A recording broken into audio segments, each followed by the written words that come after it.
morning students, welcome again in the next class.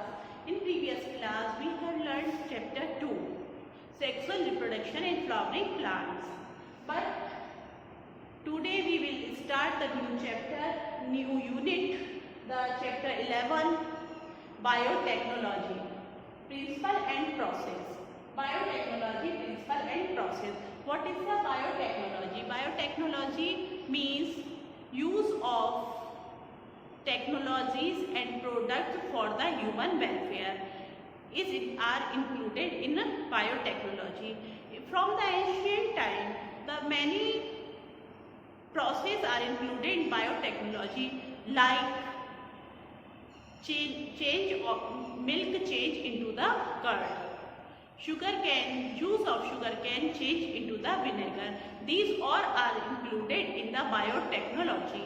But in this chapter we have learned the new topic, genetic engineering. What is the genetic engineering? In this chapter we will learn about the genetic engineering. Genetic word is used for the DNA and RNA. DNA and RNA, you know about the DNA and RNA, deoxyribonucleic acid and ribonucleic acid. In this chapter we will learn about the transfer of genes and their cloning and multiplication and transfer into the host. So the chapter is very interesting. So here are your biotechnology. Biotechnology, use of biology to develop technologies and products for the welfare of human beings is known the biotechnology. The various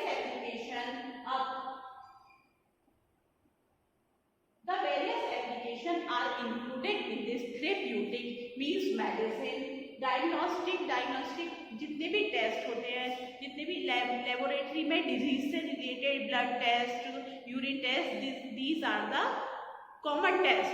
But in this the diagnostic मतलब किसी भी disease की पहचान करना. Diagnostic, processed food, advance food technology and energy production. The different types of energy are produced by the biotechnology process. Genetically modified crops, advanced crops means जैसे for example हम देख सकते हैं पोटैटो से हमें क्या मिलता है? सिर्फ स्टार्च. अगर पोटैटो में हम प्रोटीन बनाने वाला जीन भी ट्रांसफर कर दें तो पोटैटो से हमें स्टार्च के अलावा प्रोटीन, आलू हमें स्टार्च के अलावा प्रोटीन भी प्रोवाइड करेगा. तो एक ही फूड में अपना डिजायर्ड जीन ट्रांसफर करना जेनेटिक इंजीनियरिंग कहलाता है. ह्यूमंस में कैसे होगा? डायबिटिक एंड जो diabetes is a hereditary disease. अगर ये डिसीज है तो one generation to next generation में ये आसानी से कैरी होती रहती है. तो यहाँ पे ये by the genetic engineering we remove the defected gene and transfer the correct gene or a new gene in the diabetic person, so the hereditary disease can be corrected by the genetic engineering and the diabetes not transfer into from generation to generation. So the chapter is the European Federation of Biotechnology. European federation के according biotechnology की क्या definition है? The integration of a natural science and organism cells part thereof the molecular analogies and product and services. Means है living being. Biotechnology, bio means living beings. Microbes, bacteria are mostly used in the biotechnology process. Lactobacillus change the milk into the curd. Mycobacterium change sugar cane into the vinegar, and when yeast also used in the fermentation. So the biotechnology means cells और tissues को, living beings के cell और tissue को इसके लिए biotechnology में use करना biotechnology. Principle of biotechnology, there are two principles principles of biotechnology. First is genetic engineering and second is maintenance of sterile environment in chemical engineering process. In this chapter, genetic engineering, the transfer of new gene to improve the organism is we will study in the genetic engineering. Genetic engineering, the direct manipulation of the DNA and transfer the desired gene or a desired gene to any organism to provide the desired function. Maintenance of the sterile environment in chemical engineering. In this process, we by the biotechnology, different important manufacture of antibiotics, vaccine और drug. तो chemical में क्या हुआ? Chemical में vaccine, antibiotics और drugs को बनाएंगे और जेनेटिक इंजीनियरिंग में हम जो खराब जीन है उसको हटा देंगे और उसकी जगह एक नया और सही जीन को ट्रांसफर कर देंगे. तो बेकार जीन को हटाकर नया जीन, ठीक उसी तरह जैसे कोई मशीन है, उस मशीन में जब कोई उसका पार्ट या पुर्जा खराब हो जाता है तो हम उस पुर्जे को हटा देते हैं और उसकी जगह नया पुर्जा लगा लेते हैं, मशीन वापस काम करने लग जाती है.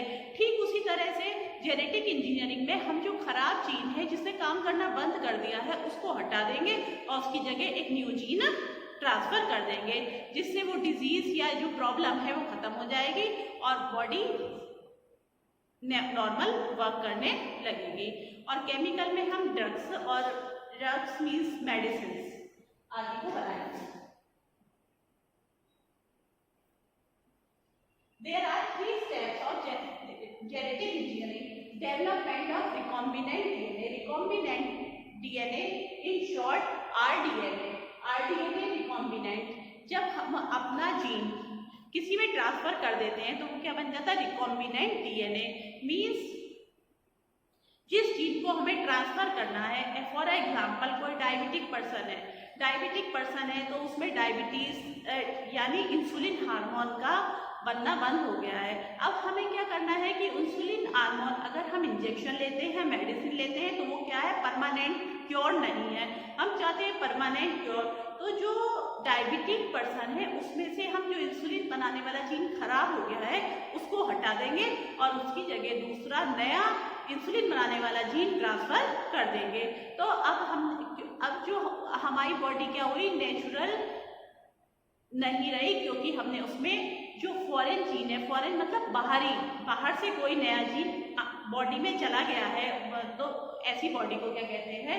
जेनेटिकली मॉडिफाइड एनिमल या ऑर्गेनिज्म. तो ये cloning of the desired gene. Cloning क्या कहलाता है? Cloning is the multiplication of a gene. एक जीन की बहुत सारी कॉपीज बनाना क्लोनिंग है. Transfer of the clone gene into the suitable host. जब हमने बहुत सारे जीन्स मल्टीप्लाई कर लिए, अब जिनको उसकी नीड है हम उसमें ट्रांसफर करेंगे. फॉर एग्जाम्पल ब्लड बैंक में ब्लड स्टोर रहता है. जब जिसको जरूरत होती है उसके अकॉर्डिंग उसको ब्लड एकदम यूज में ले लिया जाता है. इसी तरीके से जीन को मल्टीप्लिकेशन करने के लिए जीन की बहुत सारी, जैसे डायबिटिक जीन है, इंसुलिन बनाने वाला जीन है, उसकी बहुत सारी कॉपीज बना ली हमने, मल्टीप्लाई कर लिया. अब हमें जितने भी डायबिटिक पर्सन है हम उनमें 1 by 1 करके हम उसको ट्रांसफर करके उनसे डायबिटीज को हमेशा के लिए परमानेंटली डिलीट कर सकते हैं. तो इसका origin of the replication ORI. तो हमें इस जेनेटिक इंजीनियरिंग के लिए करने के लिए हमें क्या चाहिए? ये ओरिजिन ऑफ ORI मतलब ओरिजिन का शॉर्ट है. ओरिजिन क्या है? ये वो जीन है जो रेप्लिकेशन को इनिशिएट करता है. It initiate the DNA replication. DNA replication क्या होता है? डीएनए रेप्लिकेशन, डीएनए अपने जैसे और कई डीएनए बना सकता है, ये रेप्लिकेशन कहलाता है. मीन्स 1 से 2 डीएनए, 2 से 4, 4 से 8, इस तरीके से बहुत सारे डीएनए बन सकते हैं, रेप्लिकेशन कहलाता है.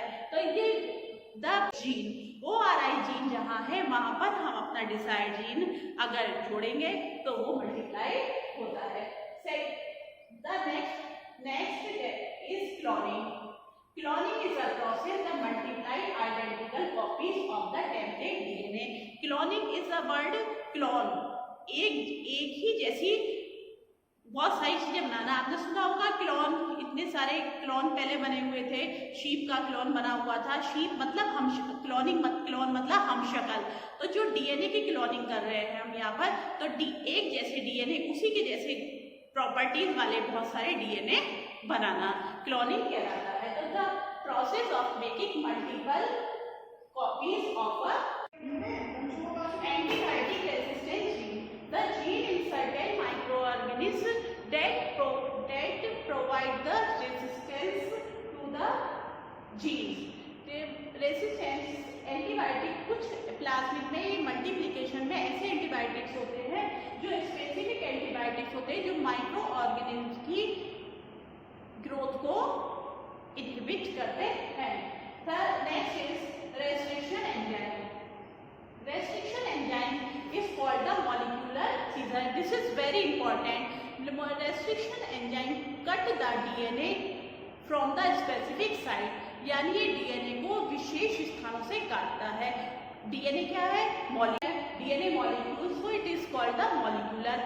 किसका काम कर रहा है? कट करने का, काटने का काम कर रहा है, so it is called the scissor. तो restriction enzyme is known as the molecular scissor. Next is the vector. Vector transfer the desired gene from one organism to the next. Vector का मतलब क्या होता है? जो एक चीज को एक से दूसरे में ले जाए। हिंदी में कहते हैं वाहक।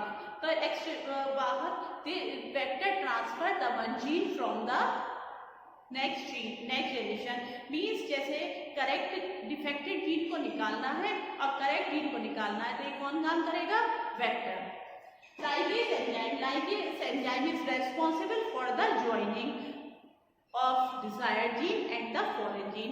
दो जीन को जोड़ने का काम लाइगेज एंजाइम हमेशा जोड़ने का काम करता है, so it is important in the joining. The next is basic step of the genetic modification of an organism. Identification of desired DNA fragment. Desired DNA fragment का मतलब है जो हमारी इच्छा अनुसार जो हम जीन है। पहले हम जैसे एग्जांपल के लिए मुझे डायबिटीज है तो मुझे किसमें कौन सी बीमारी सही करनी है? मेरे अंदर डायबिटीज की। तो सबसे पहले जरूरी है कि हम डायबिटिक जीन, जो कि करेक्ट जीन है जिसमें डायबिटीज जीन काम कर रहा है, इंसुलिन बन रहा है, उसमें से हम उस जीन को आइडेंटिफाई करें। Second, introduce of the desired gene fragment into the suitable host, और फिर उस जीन को मेरे अंदर, यानी मैं होस्ट, मेरे अंदर उसको ट्रांसफर करना है। पहले ढूंढेंगे किसी में से, उसको आइडेंटिफाई करेंगे कहाँ जिसमें इंसुलिन जीन बन रहा है, फिर उस जीन को निकालकर मेरे अंदर ट्रांसफर किया जाएगा। And maintaining foreign gene into the host and it's transfer. फिर द नेक्स्ट स्टेप ये है कि जब वो जीन मुझ में ट्रांसफर हो गया तो क्या वो मुझ में वर्क कर रहा है, क्या मुझ में इंसुलिन बनना स्टार्ट हो गया है। अगर इंसुलिन बनना स्टार्ट हो गया तो process is successful.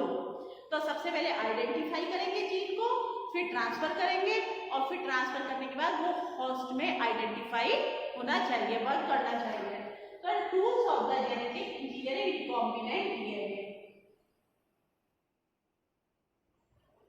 Recombinant DNA. The restriction enzyme, molecular scissor are used. सबसे पहले क्या करेंगे? मॉलिक्यूलर सीजर या restriction enzyme cut the specific gene into the vector. These enzyme, here you can see in the diagram EcoRI bacteria Escherichia coli। R जो है वो strain है, EcoRI। ये देखें डीएनए है 5 to 3 and 3 to 5, double helix होता है 5 से 3 तक और 3 to 5। तो G means guanine, adenine, thymine and cytosine। तो ये G always connect to the cytosine, A always connect to the thymine। तो restriction enzyme cut the DNA molecule between G and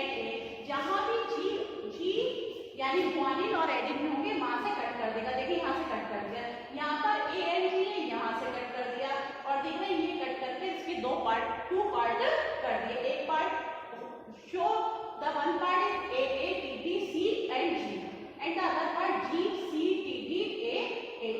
So these are recognition site. recognition site का मतलब recognition sequence ये है, G और A sequence है, ये sequence है, और साइट जहाँ से इसने कट किया है ये साइट है। यहाँ से कट करने के बाद एक पार्ट ये हो गया, एक पार्ट अपर है। There are two type of restriction enzyme, endonuclease and exonuclease. endo का मतलब अंदर, exo का मतलब बाहर। तो endonuclease cut the DNA from the middle and the whereas the exonuclease cut the DNA into the ends.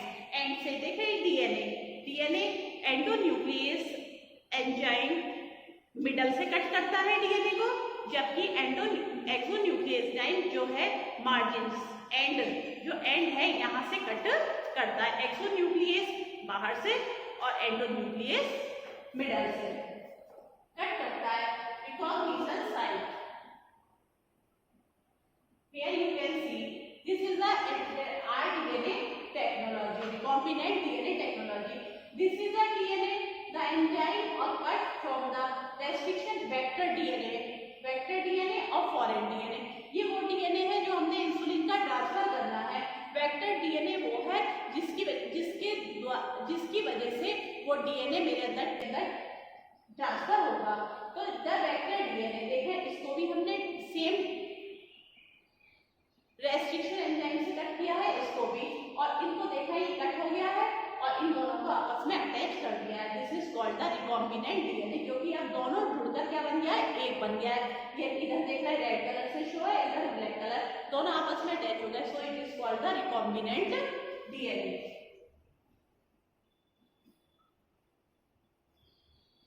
And the next diagram is this.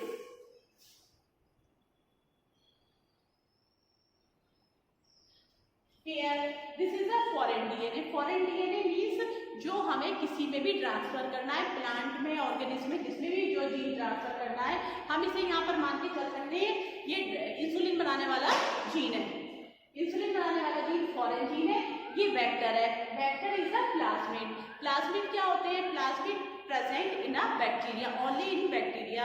Bacteria has two type of chromosomes, chromosomal DNA and the extra chromosomal DNA. So this is the extra chromosomal DNA. This is the circular DNA of a vector DNA. Foreign DNA, it cuts with the restriction enzyme. देख रहे हैं, इसके cut करके इसके 2-3 part कर दिए, इसको भी कट कर दिया। This part is attached to the by the ligase enzyme, जो कि जोड़ने का काम करता है। इससे ligase enzyme से इसने जोड़ दिया, then transferred into the bacterial cell and bacterial cell multiplies. This is the cloning. Cloning कहलाता है, this is the cloning. Many cells are multiplied, so it is called the recombinant DNA or a cloning. Cloning के लिए कौन से vectors को use किया जाता है? Vectors, you have already know about the vector. Vector, they carry the gene या one message from one to the another. So the Agrobacterium plurifaciens. Yesterday we have learned about the plasmid of E. coli or a Streptococcus bacterium. Streptococcus plasmid always present in bacterial cell. So the E. coli is used to transfer the gene in the animal cell. But today we will learn about the plants. कि कौन सा plasmid है, कौन सा bacteria है जो जिसके vector को हम प्लांट में जीन ट्रांसफर करने या क्लोनिंग में यूज कर सकते हैं। तो वेक्टर और cloning in plant, Agrobacterium plurifaciens. Agrobacterium plurifaciens has also the plasmid is pi plasmid. This is a here the pDNA. There are two type of DNA always present in bacterial cell, chromosomal or a main DNA, and the second is the extra chromosomal DNA. So plasmid is the extra chromosomal DNA. Agrobacterium plurifaciens is a pathogen of the diploid plant. Diploid plants, monopod and diploid. Diploid plants में Agrobacterium plurifaciens pestilence एक pathogen की तरह काम करता है जो कि tumour बनाता है। Tumour means the bunch of a group of a cells. So the tumor cells and ऐसा chemical required by the pathogen, एक ऐसा केमिकल बनाता है जिससे ट्यूमर क्रिएट होता है। उस ट्यूमर सेल में टीआई प्लाज्मिड ऑफ एग्रोबैक्टीरियम, तो एग्रोबैक्टीरियम का TI plasmid are used to as a plasmid as a vector to the diploid plants. They are cytokinin and auxin coding genes plasmid and the growth regulator. You have already learned in class 11 plant growth regulator. Cytokinin and auxin are the hormones, plant hormones. They help to in plant growth. Here the diagram of the tDNA. tDNA is a plasmid. Plasmid is a circular extra chromosomal DNA present in plasmid. These are auxin, cytokinin and OP. These are the resistance gene. They give this is the DNA reason. ये plant में plant hormone है, तो plant DNA में plant agrobacterium plant के लिए मैं pathogen हूँ, तो उसके प्लाज्मिड में ये प्रेजेंट रहते हैं auxin, cytokinin, both are hormone. OP is the right border and the left border. This is the origin of replication. Yesterday we have learned the origin of respiration. This is the origin is the ori, is that site where this initiate the replication. ये यहाँ पर आप अपने gene को जोड़ेंगे तो ये replication को स्टार्ट करता है। The wireless reason. So this is a plasmid OP categories. Competent host. What is the competent? Competent means transfer the desired gene into a host cell. Host cell represent that gene. मतलब जब हम अपना कोई भी desired gene किसी host cell में enter करवाते हैं तो वो उस host cell में उसको रिप्रेजेंट करना चाहिए।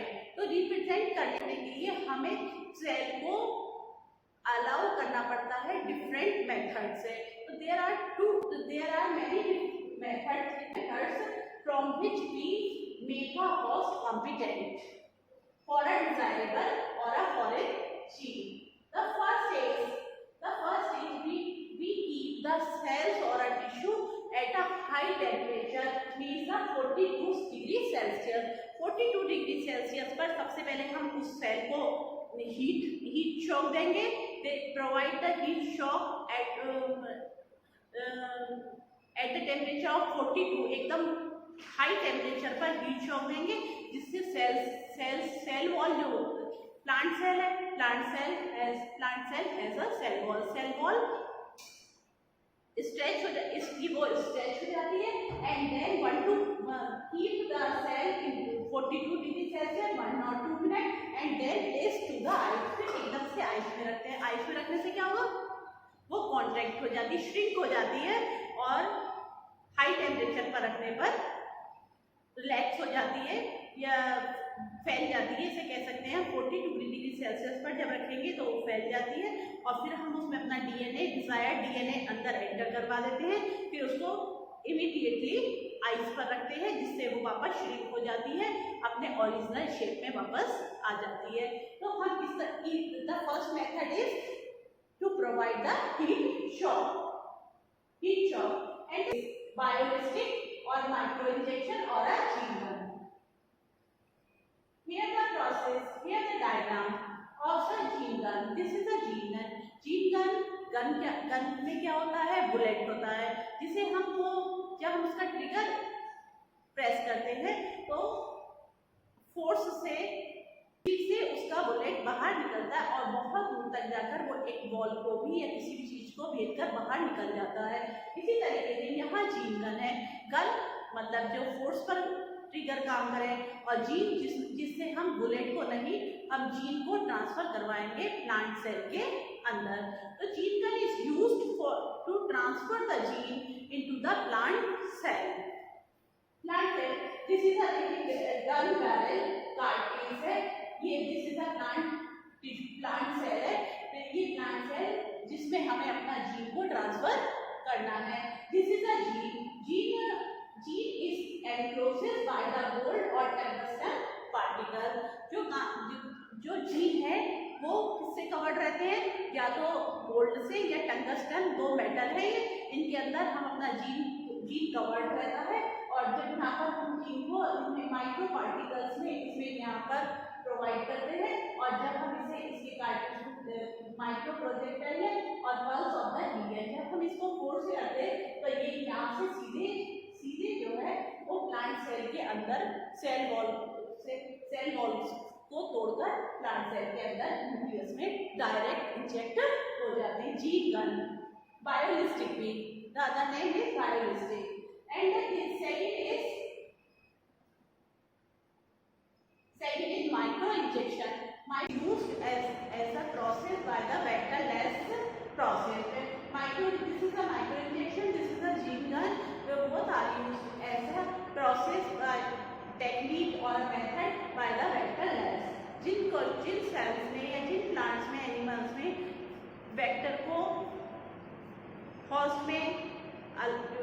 होस्ट अलाउ नहीं करते वेक्टर को, वहाँ पर हम डायरेक्टली अपने जीन को इसमें इस तरीके से ट्रांसफर करते हैं। Gene gun has a high velocity of the gene and gene are enclosed by the gold and tungsten metal, and gene gun is used in a plant cell to enter the directly gene into the gene gun. This is a gene gun. This always formula this work. This is a micro injection. Micro injection used in a animal cell.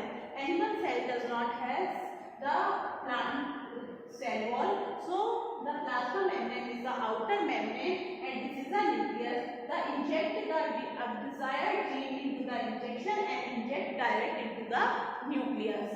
सीधे injection से अपनी gene को nucleus में enter कराया जाता है। Using micro injection, DNA can be directly inserted into the nucleus of the host cell. A high velocity microparticles of gold and tungsten, जो DNA है वो गोल्ड और टंगस्टन मेटल से कवर किए जाते हैं। This method is used in the plant and animal cell, micro injection in animal cell, and gene gun or a biolistic in a plant cell.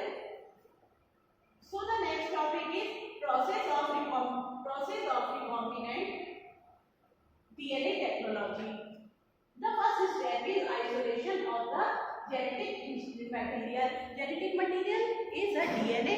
When we want to improve any plant or an animal, we need a isolate DNA from a cell. DNA membrane used to the breakdown. सबसे अगर plant cell है तो हमें cell wall है उसको break down करना होगा lysozyme enzyme जो कि बैक्टीरिया की सेल को, अगर हमें बैक्टीरिया की सेल चाहिए तो बैक्टीरिया की सेल को लाइसोजाइम से हम डिलीट करेंगे। और plant cell made up of cellulose और सेलुलेज एंजाइम, और if it is a fungus तो fungus fungus are made up of chitin और सेल वॉल, तो these are the chitinase enzyme.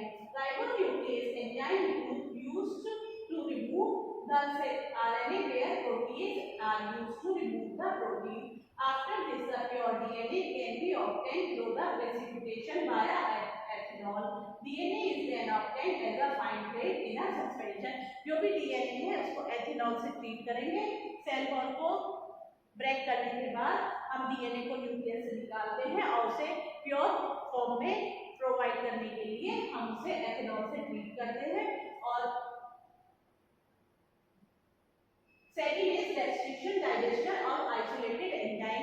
Second जो हमने अपना डिजायर्ड जीन निकाला उसे हम रेस्ट्रिक्शन एंजाइम से ट्रीट करेंगे। We have already studied about the gel electrophoresis agarose cell. In this enzyme they join the ligase.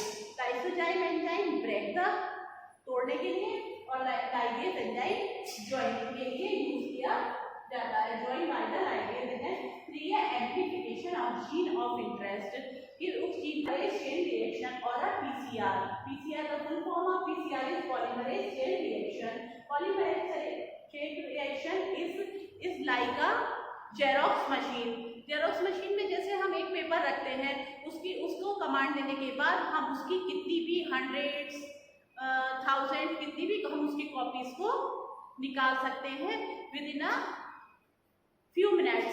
सो इसी तरीके से PCR is a xerox machine. As a xerox machine अगर हम उसमें अपना डीएनए का कोई फ्रेगमेंट रखते हैं तो कुछ ही समय में उससे उसकी मिलियंस कॉपीज बन जाती हैं। जबकि जब हम ट्रेडिशनल यूज यानी वेक्टर के अंदर अपना जीन ट्रांसफर करें, फिर बैक्टीरियल सेल में ट्रांसफर करें, उससे हमें बहुत ज़्यादा मैनुअल पावर भी लगती है और बहुत ज़्यादा टाइम लगता है। This is in this PCR the take polymerase enzyme use होता है। take means Thermus aquaticus। ये दिस है T for Thermus, AQ the species aquaticus।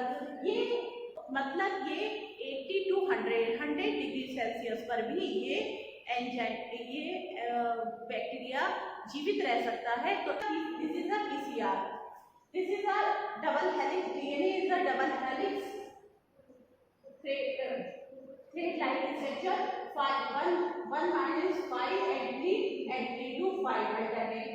So the 3 steps are included in PCR: denaturation, annealing, and extinction. In the first, the denaturation. In this, the 2 strands of DNA are around 80 degree Celsius. 80 degree Celsius पर इनको रखकर डीनेचुरेट मतलब इनको destroy किया जाता है, inactive किया जाता है और फिर इनमें strands separated, both coiled DNA strands are separated and here the annealing step. There are primers. Primers are start to make a new DNA parts. The primer 50 to 60 degree Celsius. Here this is the annealing. Annealing मतलब दोनों ही part अपना आधा part बनाने लग जाते हैं। One part and second part दोनों अलग हो गए। अब इस पर देख रहे हैं ग्रीन पर ग्रीन बन रहा है और रेड पर रेड, यानी दोनों पार्ट जो है बन रहे हैं। तो एनीलिंग नया बनना स्टार्ट करता है, प्राइमर वो स्टार्ट कर देते हैं। एंड एक्सटेंशन और 70 डिग्री सेल्सियस पर ये डिग्री सेल्सियस पर देख रहे हैं फोर स्ट्रैंड्स आर फॉर्मेटेड। देख रहे हैं 4 स्ट्रैंड है, 1 2 3 and 4 strand. So this process is multiply again and million strands are produced in a very less time. इनको प्लाज्मिड के साथ लाइगेज एंजाइम की हेल्प से हमने इसको यहाँ पर अटैच कर दिया। इसको वापस हमने बैक्टीरियल सेल में प्रोवाइड कर दिया। बैक्टीरियल सेल मल्टीप्लाई होंगे और हमारे ग्रोथ हार्मोन के जीन बहुत सारे हमें मिल जाएंगे और उसको हम हॉस्ट सेल में इसको हम एंटर कराएंगे। So the next is insertion of recombinant DNA into the host cell of the organism. जो हमने मल्टीप्लाई किए हैं उस रिकॉम्बिनेंट डीएनए को, जो हमें मल्टीप्लाई होकर बने हैं, उनको इंसर्ट करना है हमें किसी भी कॉम्पिटेंट में। कॉम्पिटेंट जैसे ग्रोथ हार्मोन, किसी का ग्रोथ नहीं हो रहा हो, उसमें ग्रोथ हार्मोन की नीड हो तो हम उसमें जीन ट्रांसफर करेंगे। तो हमें ये देखना है कि वो हॉस्ट में ये जीन रिप्रेजेंट हो रहा है कि नहीं, यानी वो ग्रोथ को इम्प्रूव कर रहा है या नहीं। तो expression of the desired protein, कि वो एक्सप्रेस जो हम प्रोटीन बना रहे हैं या हम जो भी जीन बना रहे हैं वो जिस भी हॉस्ट सेल में हम अपनी नीड के अकॉर्डिंग एंटर करा रहे हैं वो उसमें एक्सप्रेस होना चाहिए। अगर वो एक्सप्रेस नहीं हो रहा है, we are not successful in this process. So to produce large quantity of recombinant protein, the large vessels known as a bioreactor। अगर हम चाहते हैं कि लार्ज स्केल पर हमारा प्रोटीन का प्रोडक्शन हो तो उसके लिए हमें एक बायोरिएक्टर है जिसकी वजह से हम एक लार्ज स्केल पर प्रोटीन का प्रोडक्शन कर सकते हैं। Bioreactor provide the optimal condition for achieving the desired product optimum growth condition, temperature, pH level, substrate, salt, vitamin and oxygen. Bioreactor एक ऐसा सिस्टम है जिससे हम लार्ज स्केल पर प्रोटीन का प्रोडक्शन कर सकते हैं, क्योंकि वो उसको इस they allow the optimum condition, they provide optimum condition, temperature, जितना प्रोटीन बनाने के लिए टेम्परेचर सिस्टम का होना चाहिए उसको कंट्रोल कर सकते हैं। इसमें पीएच टेम्परेचर रेगुलेटर भी है, पीएच लेवल रेगुलेटर है, सबस्ट्रेट की जो भी हमारा रॉ मटेरियल है दैट इज सबस्ट्रेट जिससे प्रोटीन बनेगा, salt and vitamin and oxygen level क्या होना चाहिए, उन सबको की कंडीशन को प्रोटीन के प्रोडक्शन में जितना ऑप्टिमम टेम्परेचर होना चाहिए, जितना पीएच लेवल होना चाहिए, उन सबको इससे कंट्रोल किया जा सकता है। Basic part of the bioreactor, bioreactor के पार्ट्स किस किस से मिलकर बनता है? एजिटेटर, ऑक्सीजन कंट्रोल सिस्टम जो ऑक्सीजन को कंट्रोल करता है, फोम कंट्रोल सिस्टम, जब सिस्टम रोटेट होता है तो उसमें फोम बनता है, झाग बनता है, ये फोम कंट्रोल सिस्टम फोम को कंट्रोल करता है। टेम्परेचर कंट्रोल, टेम्परेचर को, पीएच को, सैंपलिंग पोर्ट जहां पर हमें अपना सैंपलिंग पोर्ट होता है जिसमें से हम आउटलेट एंड इनलेट, एक जहां से हम अपना रॉ मटेरियल डालते हैं, इनलेट आउटलेट, जब हमारा प्रोटीन प्रोडक्शन हो जाता है तो जहां से हम उस प्रोटीन को कंटिन्यूसली बनता जाता है, हम आउटलेट और इनलेट प्रोसेस चलता रहता है। Bioreactor are mainly of two types, bioreactor two types के होते हैं, steel type and sparger type and stirring type और bioreactor. This is the two type of bioreactor used for a large scale to production of the protein. Stirring, a stir is a fixed bioreactor having a curved base to facilitate better mixing of the contents. इसमें एक base है जो कि curve है, जो contents जो भी हमारा रॉ मटेरियल है उसको रोटेट करके वो मिक्स करने का काम करता है। It allows improves aeration of the medium. इसमें एरिएशन एयर के लिए चैम्बर होता है। Sparger one type of bioreactor, in this air is bubbled into the bioreactor from the base of the bioreactor. This is bubbling of air is result the mixing of the addition of the contents. This is the structure of the bioreactor, simple steel tank and staggered. You can see this is a drum like structure.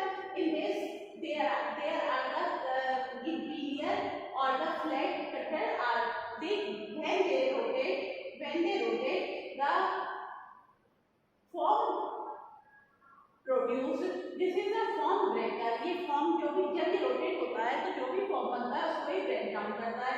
This is a time के pH base के लिए हम इसका pH value set कर सकते हैं। Steam for the sterilisation, steam यहाँ से स्टीम होती है स्टेरिलाइजेशन की, हमारे रॉ मटेरियल के साथ कहीं बैक्टीरिया या अन्य दूसरे पैथोजन तो एंटर नहीं होंगे, तो दीज स्टेरिलाइजेशन मोटर जो ब्लेड्स को रोटेट करता है। फ्लैट ब्लेडेड इंपीलर, ये ब्लेड्स हैं जो कंटिन्यूसली रोटेट होते हैं और रॉ मटेरियल को रोटेट करते रहते हैं, मिक्स करते रहते हैं। The culture cloth and the sterile air, यहाँ से अंदर ऑक्सीजन प्रोवाइड होती है। तो this is a bioreactor diagram.